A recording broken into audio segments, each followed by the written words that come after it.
Welcome to Kanishka IAS. I am Mahender Reddy. మనం ఈరోజు TSPSC group 1కు సంబంధించిన ఈ యొక్క ఇండియన్ హిస్టరీకి సంబంధించిన సిలబస్ను మనం ఎనాలిసిస్ చేద్దాం. అందులో ముఖ్యంగా మనం చూడాల్సి వచ్చినప్పుడు ఈ యొక్క ఏం కనిపిస్తుంది మనకి ఇక్కడ అంటే ఫస్ట్ భారతదేశ చరిత్రకు సంబంధించి ఈ యొక్క సిలబస్ ఎనాలిసిస్ అనేది మనం చేస్తున్నాం. అందులో ఇప్పుడు మనం యూనిట్ 4 అనేది మనం వెళ్దాం. సో లాస్ట్ క్లాస్లో మనం భారతదేశాన్ని బ్రిటిష్ వాళ్ళు ఆక్రమించుకున్న తీరు కానీ, తర్వాత ఆక్రమించుకున్న తర్వాత భారతదేశాన్ని ఆర్థికంగా వాళ్ళు ఏ విధంగా దోపిడీ చేశారు అన్నది 2 ఆస్పెక్ట్ చూసాం.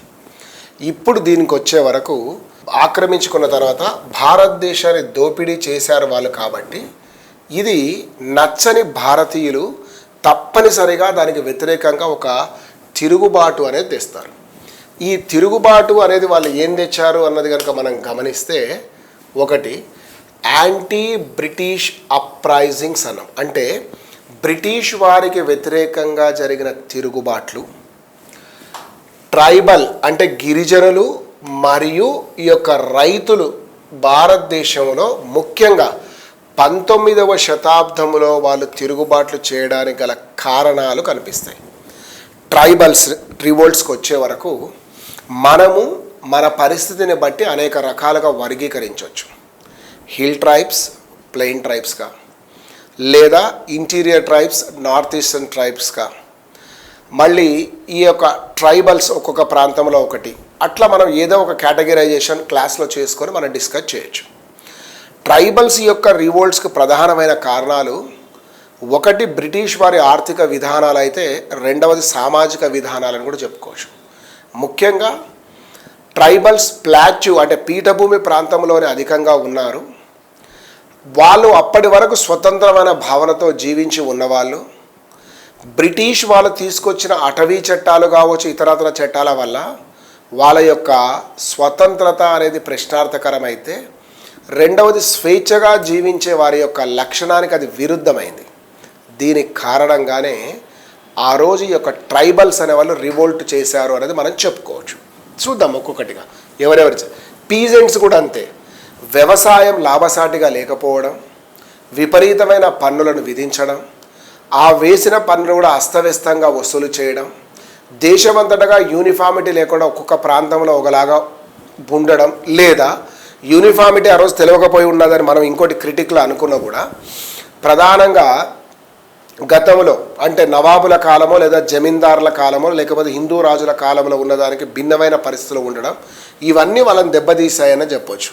సో అది ఒకటిగా ఉంటే, తర్వాత causes and consequences of 1857 revolt, 1857 తిరుగుబాటు ఎందుకు జరిగింది అన్నది కనుక మనం చూస్తే రాజకీయ కారణాలు కనిపిస్తాయి.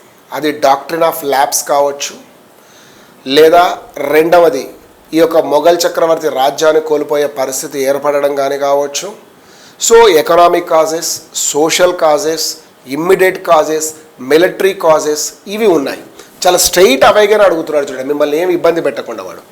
కాన్సిక్వెన్సెస్, అసలు ఆ రివోల్ట్కు కాజెస్ అండ్ కాన్సిక్వెన్సెస్, దాని యొక్క ఫలితం కూడా తిరుగుబాటు తర్వాత ఏముంది అంటే the great Mughal sun sink into the sea of the British imperialism అనేది మనం చూస్తాం. సో అది ఆ యొక్క ఫలితం పాలనా విధంలో ఎట్లా మార్పు వచ్చింది, ఇంగ్లీష్ ఈస్ట్ ఇండియా కంపెనీ ఏమైపోయింది, దాని స్థానంలో విక్టోరియా మహారాణి గారి పాలన ఎట్లా ప్రారంభమైంది, మొదలైనవన్నీ కూడా మనకి ఇక్కడ కనిపిస్తాయి. తర్వాత దీనికి కారణంగానే factors responsible for the rise of Indian nationalism, భారతదేశంలో స్వాతంత్ర భావన రావడానికి గల కారణాలు ఏంటి అన్నది కనుక మనం చూస్తే, సాధారణంగా ఒకటి ఆంగ్ల విద్య కనిపిస్తే, రెండవది సామాజిక చైతన్యం కనిపిస్తే, మూడవది రాజకీయ స్వతంత్రత అనే భావనలు, ఇట్లా ఒక్కొక్కటిగా మనకు కనిపిస్తే అవన్నీ కూడా మనం చూడాలి.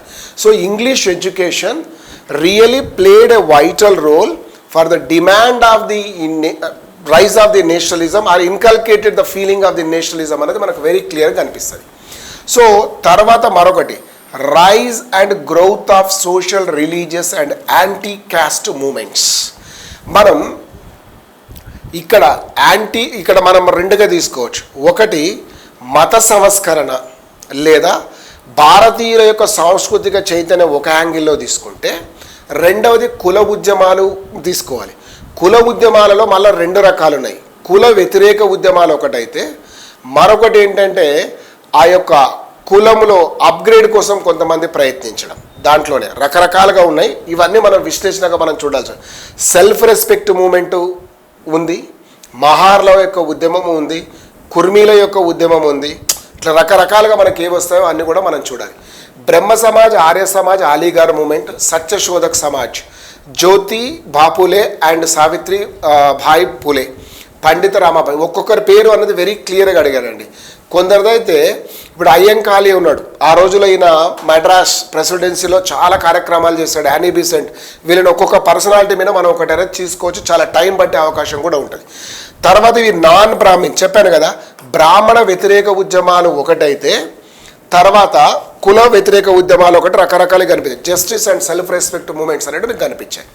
సో ఇందులో ఏంటంటే వెరీ సింపుల్గా చెప్పాల్సి వచ్చినప్పుడు, బ్రిటిష్ వాళ్ళ పాలన వచ్చిన తర్వాత ఆ పాలన నచ్చక వచ్చిన తిరుగుబాట్లు, ఆ తిరుగుబాట్లలో చిట్ట చివరిగా గొప్పగా జరిగిన తిరుగుబాటుగా మనం చెప్పుకునేది ఏంటంటే 1857 తిరుగుబాటు, అక్కడికి అయిపోయింది.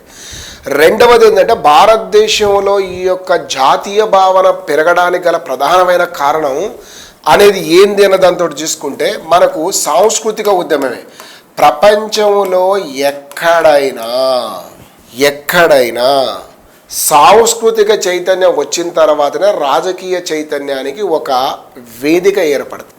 Always social movements were responsible for the political movements. Social movements can created a venue for that political movements.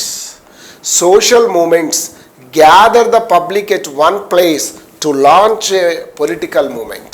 So అది ఇక్కడ మనకు వెరీ క్లియర్గా కనిపిస్తుంది. వీళ్ళందరూ కూడా సమాజాన్ని అభివృద్ధి చేయాలి, సమాజంలో ఏదో మార్పు తేవాలన్న తాపత్రయం ఎంత ఉన్నా కూడా అసలు కారణం చివరికి కనిపించింది ఏంటంటే మనకు సాంస్కృతిక పోరాటం నుంచి రాజకీయ పోరాటం అనేది ఒకటి ప్రారంభమైంది అనేది మనం చెప్పుకోవచ్చు.